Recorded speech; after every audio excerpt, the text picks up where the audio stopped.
سلام علیکم و رحمت الله و برکاته. من محمد هستم از تاجیکستان. یک پیشنهادی دارم از شما برادران عزیز.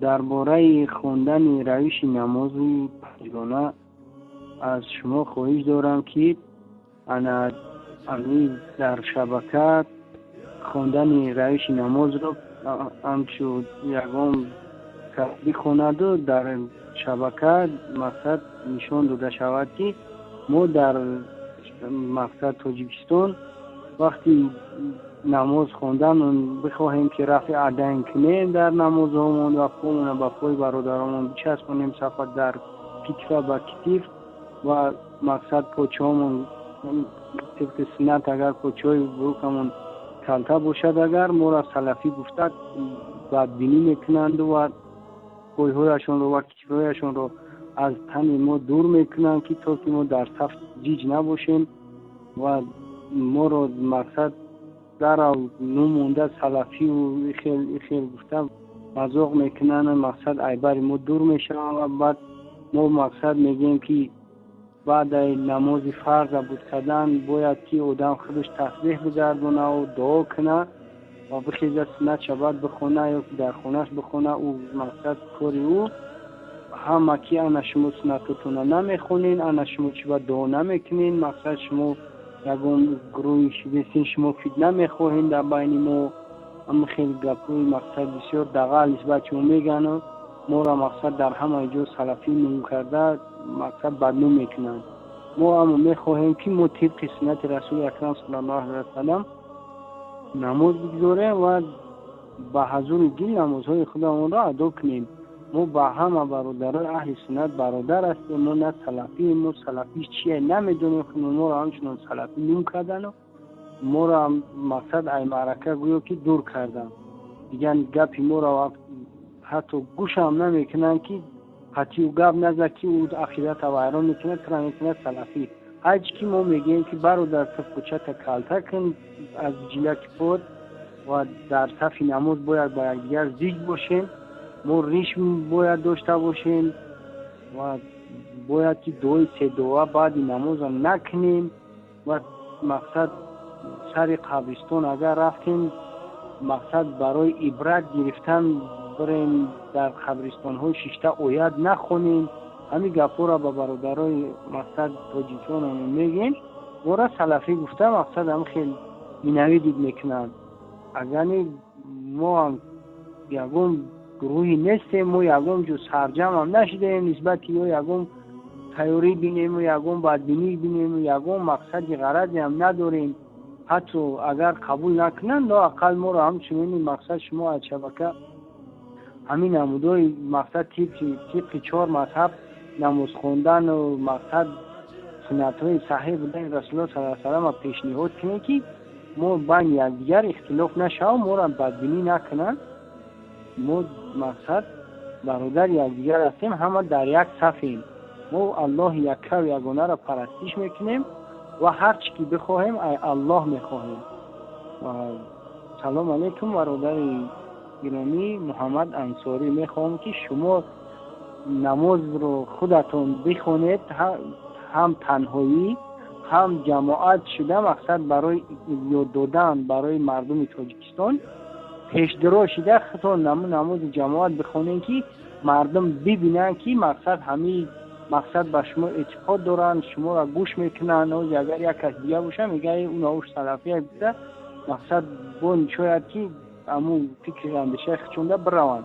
شما خودتون پیش بدروین و برادرای دیگه از کفاتون مقصد یک نماز جماعت مقصد بخونین برای سنت رسول الله صلی الله علیه و سلم و در شبکه پیشنهاد کنین هر یک مقصد یک شبونه روز ده یک وقتی معین ده مقصد نه دیر نه بر وقت شبونه ده ساعت های مقصد تقریبا 9 مردم از کار میآیند در گرد تلویزیون میشینند شیشته هم را تماشا کنن و بدبینی یک دیگر را کم کنن. و خیر سلام علیکم و رحمت الله و برکاته. برادر محمد انصاری همنومی عزیزم محمد.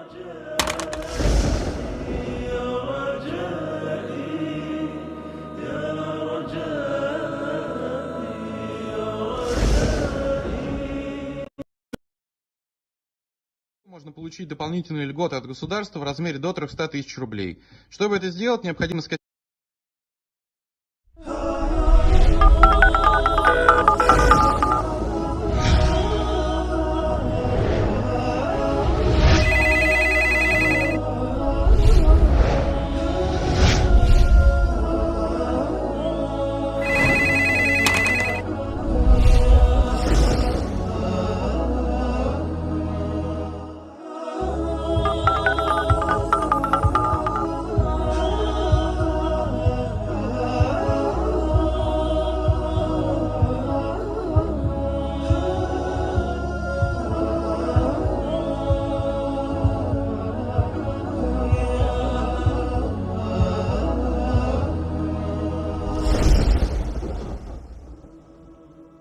سلام علیکم و رحمت الله و برکاته. عبدالله هستم از تاجیکستان.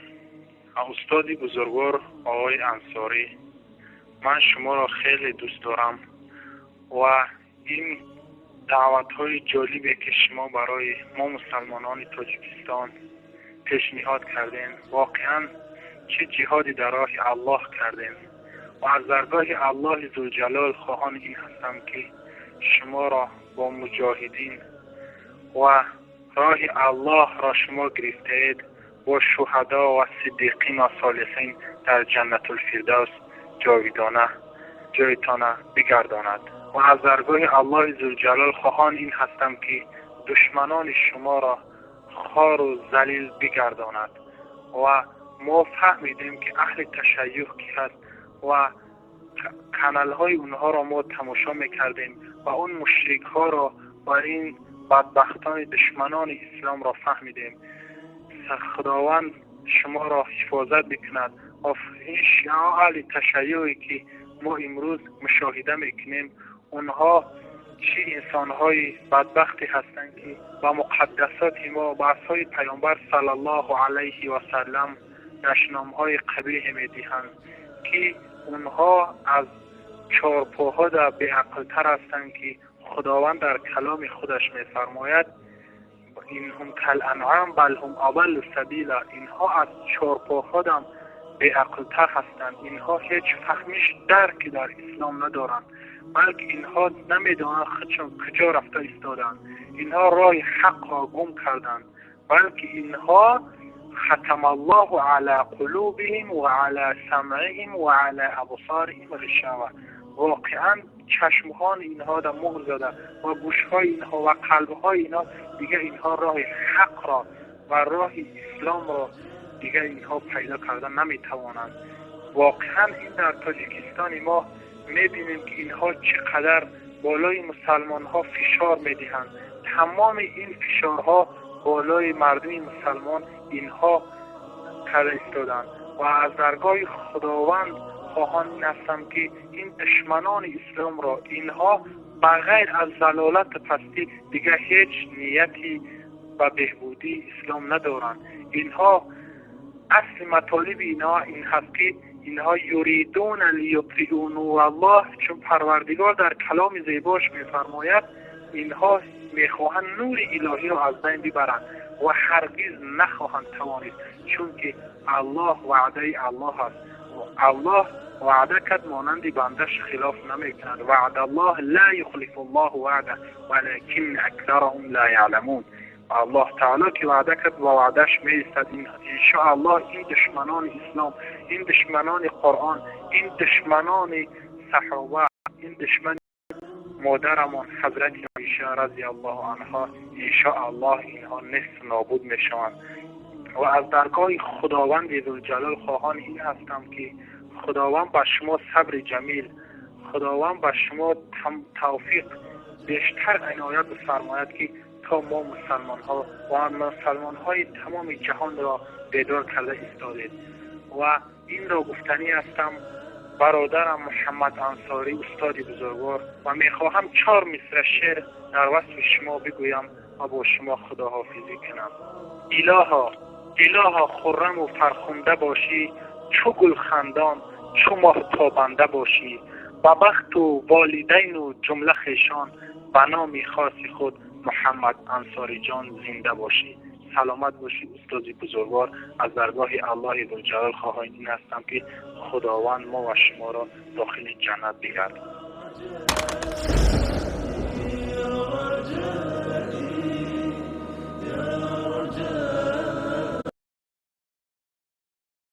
В Тинькофф Инвестиции ты можешь моментально вывести деньги в любой момент. Установи Тинькофф Инвестиции. Карта Тинькофф Platinum до 120 дней без процентов на погашение кредита. Оформи кредитную карту в приложении Тинькофф.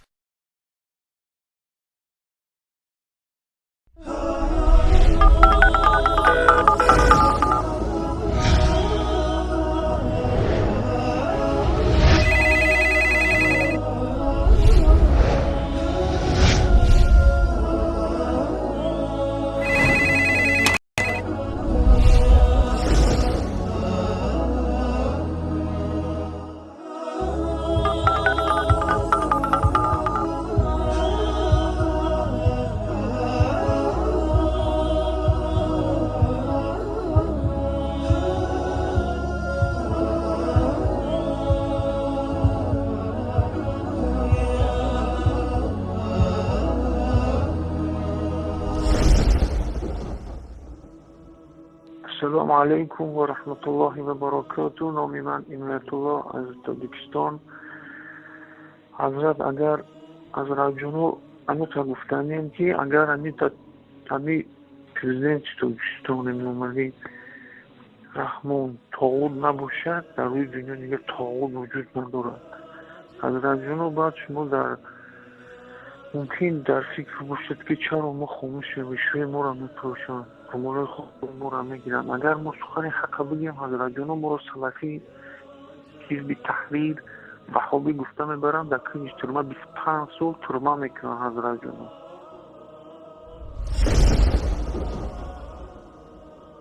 السلام علیکم و رحمت الله.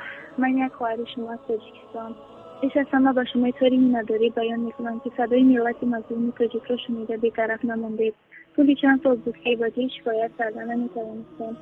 از سببی که حجاب در مکتب‌ها و دانشگاه‌ها ممنوع است، ما سرهای خویش را میپوشانیم ولی تماما کامل نیست و با حجاب مانند هم نیست.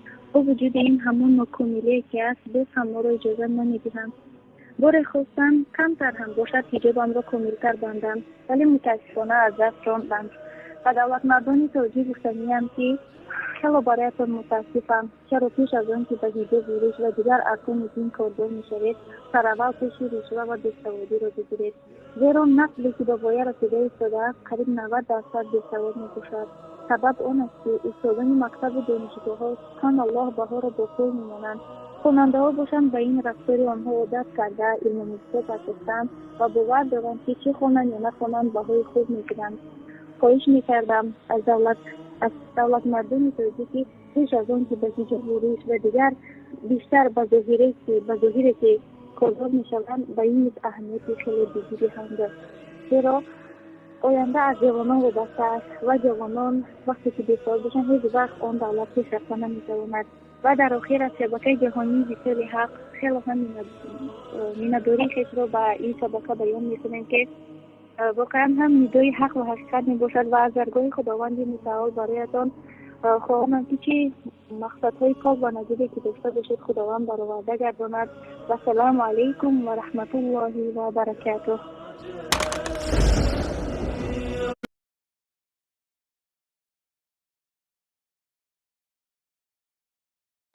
Будущее неизбежно.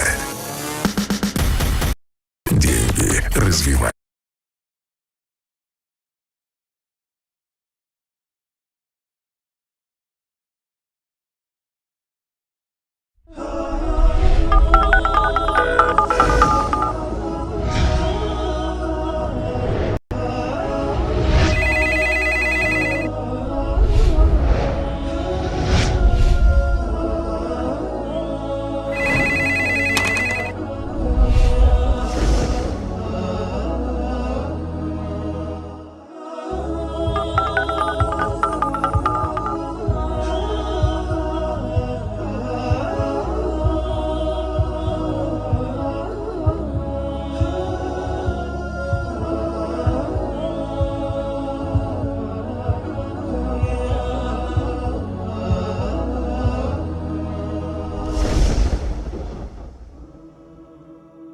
السلام علیکم و رحمت الله و برکاته.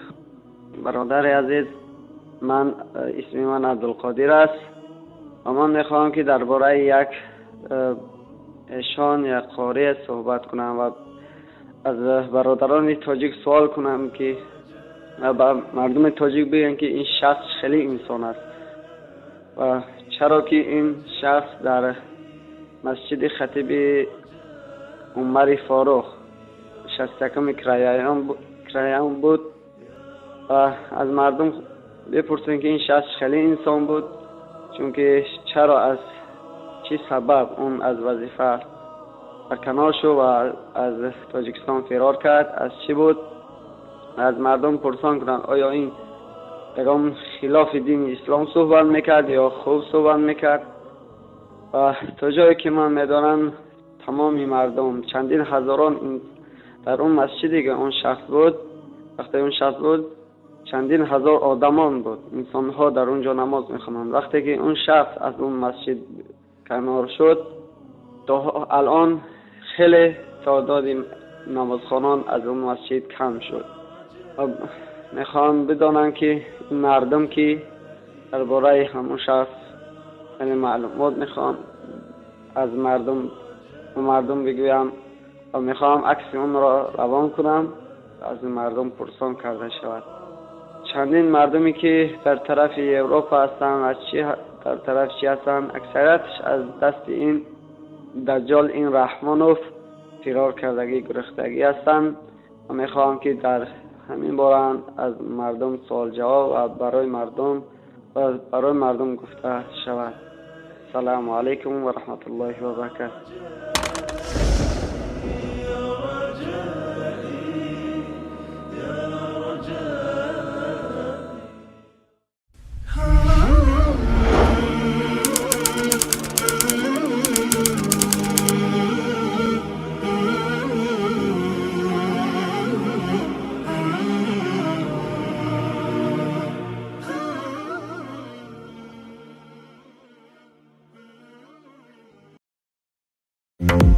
Скачай новое приложение AliExpress. AliExpress.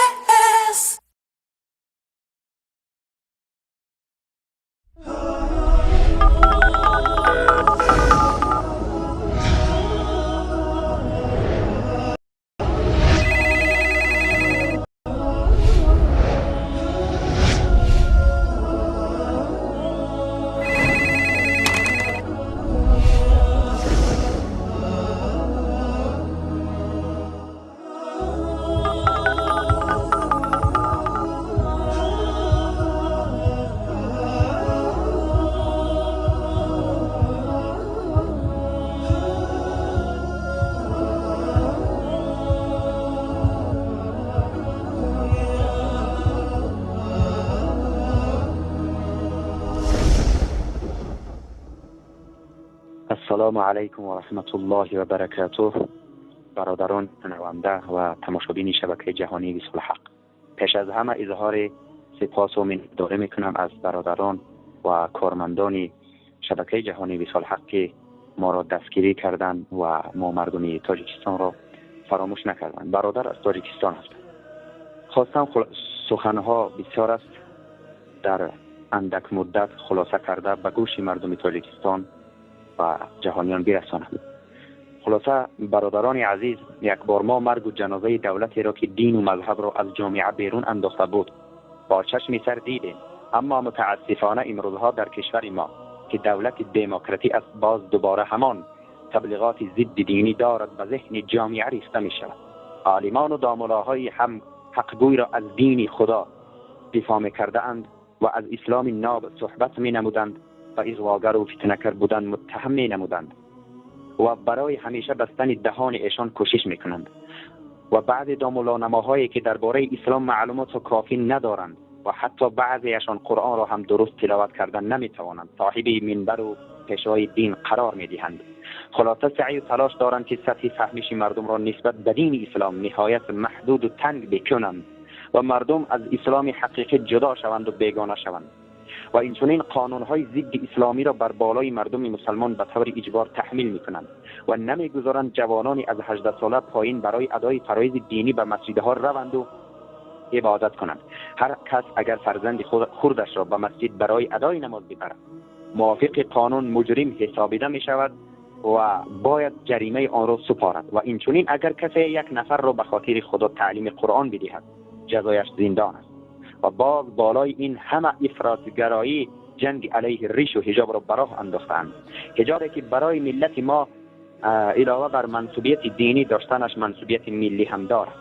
دوارون این می‌بینیم که همیشه بازار فسق و فحشا را گرم نگاه می‌دارند و به ظواهر فریبنده تمدن غرب چشم دوختن مکاتب و مدارس و خیابان‌ها را با یوب کپوش‌ها و ناخلوچکان زیب و زینت می‌دهند و با این همه کامرانی و هوس بازیشان گمان میکنند که کشور ما پیشرفت میکند و متمدن میگردد و این چنین مردم را با این طریق گول میزنند که دین اسلام جز اعتقاد باطنی و پند و اندرز و تربیه اخلاق چیزی دیگری نمیباشد. و همین خاطر حق دخالت کردن در امور دولتی و اجتماعی مردم را ندارد و تنگ نظرانه گفتنی اند. وقتی جامعه دیندار و مذهبی باشد ما هیچگاه ترقی و پیشرفت کردن نمیتوانیم.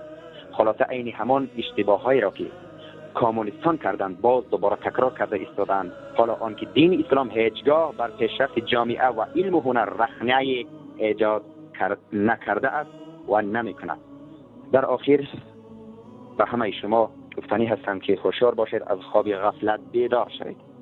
آخر دعوانا ان الحمد لله رب العالمین. السلام علیکم و رحمت الله.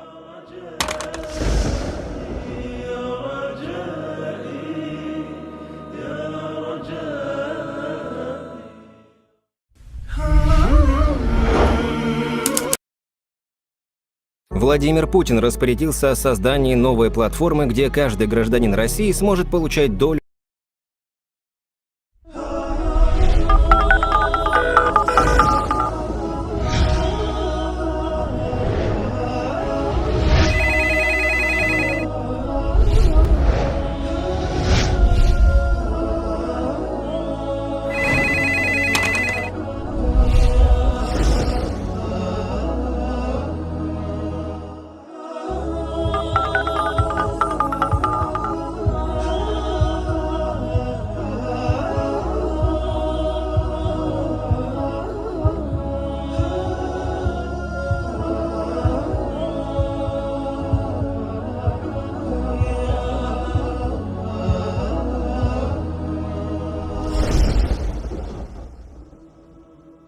السلام علیکم و رحمت الله و برکاته. بنده از تاجیکستان هستم. پیش از همه اظهار تشکر میکنم از شما کارمندان شبکه جهانی وصال حق که با برنامه‌های پرمعنا و پرمفهوم خود ما را میفهمانید و از احکام و ارکانهای شریعت ما را با خبر میکنید و ما باشیم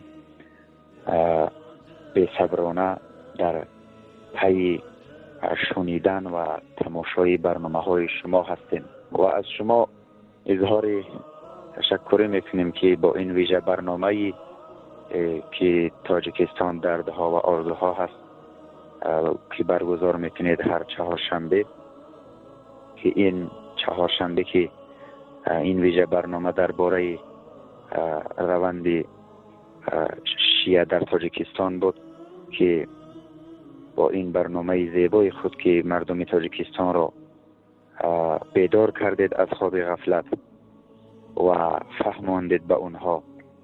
خیلی سپاسگزاریم از شما و به مردم تاجیکستان گفتنی هستم که بیدار باشند، از خواب غفلت برخیزند که شیعیان رافضی در تاجیکستان دارند مردم را به طور پنهان دعوت میکنند و این شیعیان باشند با این دسیسه ها و فتنه های خود دارند امروز در جامعه کنونی تاجیکستان دعوت و تبلیغ های خود را برده ایستادند و این فتنه ها و این قانون های ضد شرعی که هست در تاجیکستان برآمده ایستاده است از جانب حکومت داران.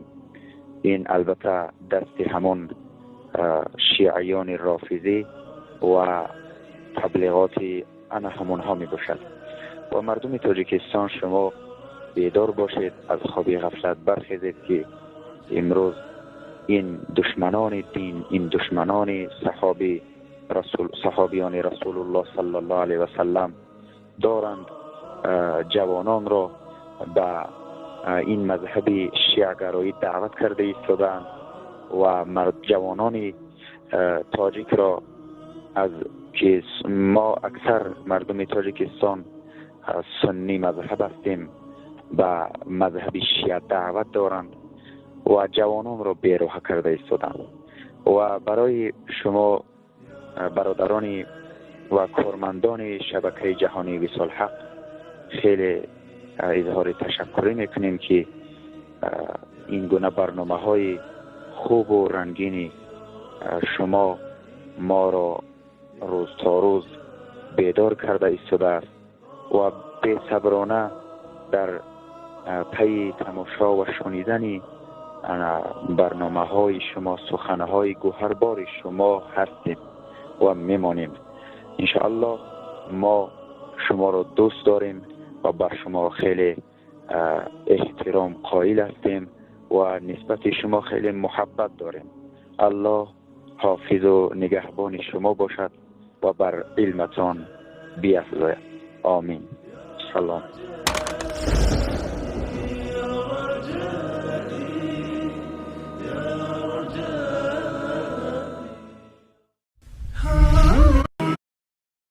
Защити свои деньги от инфляции. Установи Тинькофф Инвестиции.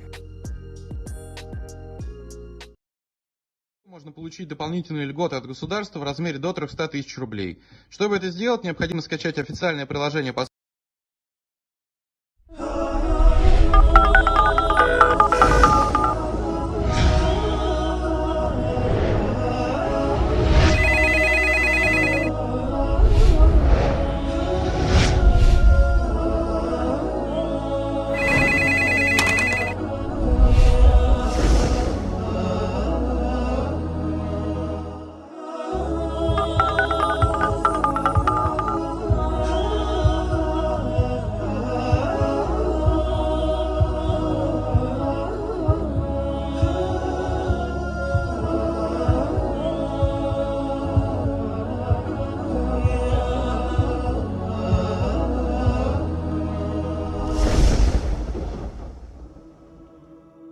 بسم الله الرحمن الرحیم. السلام علیکم و رحمت الله و برکاته.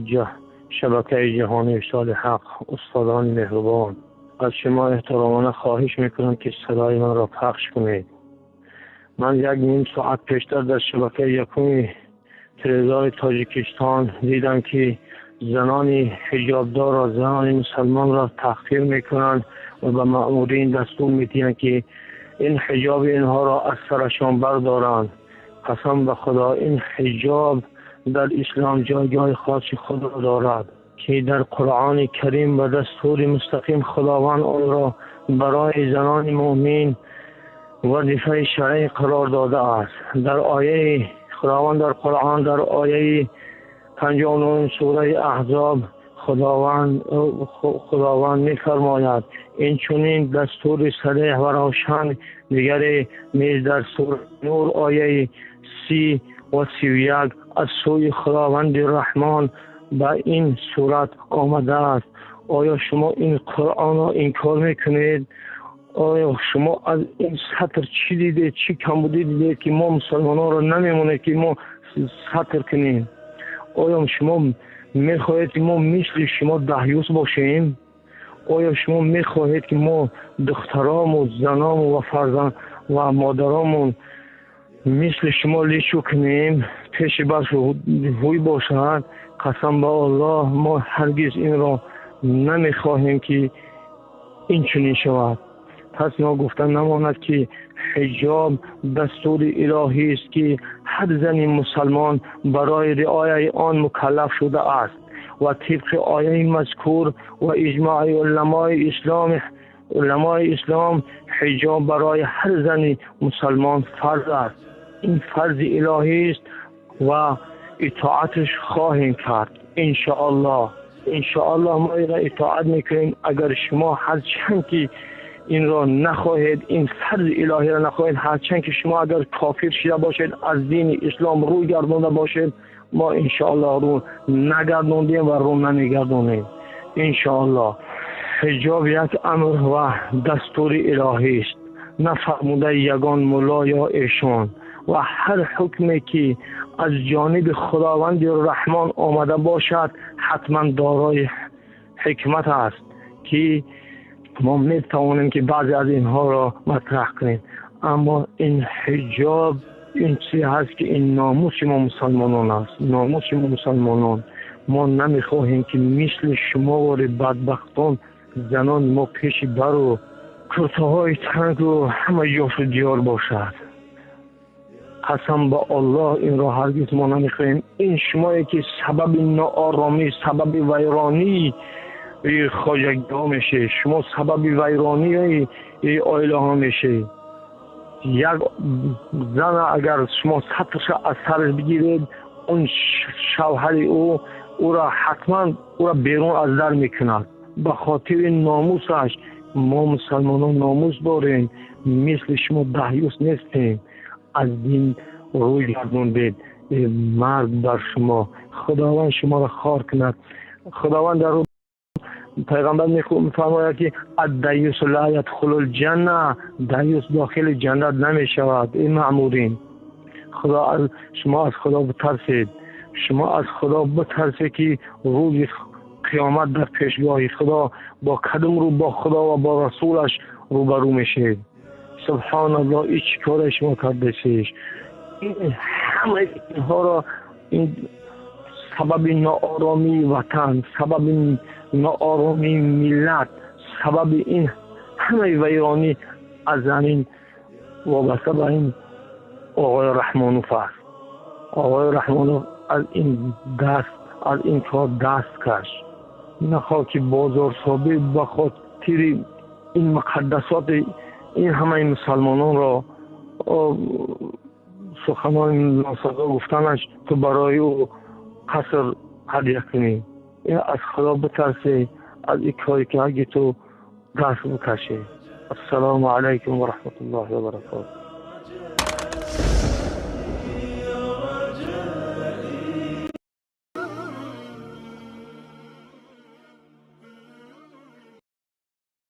Почки у вас не работают. Что? Единственный шанс ваш – это уговорить кого-то из